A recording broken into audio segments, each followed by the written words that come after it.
चला या. तुला मारलं होतं ना? तुला मारलं होतं ना पप्पानी?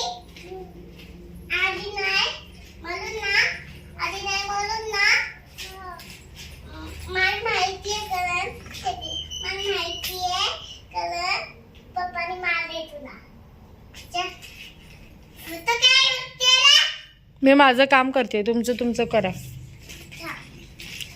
आपण फोटोच बघूया. ठीक आहे, फोटोच बघूया. येतेच तुझ्याकडे. थांब थांब.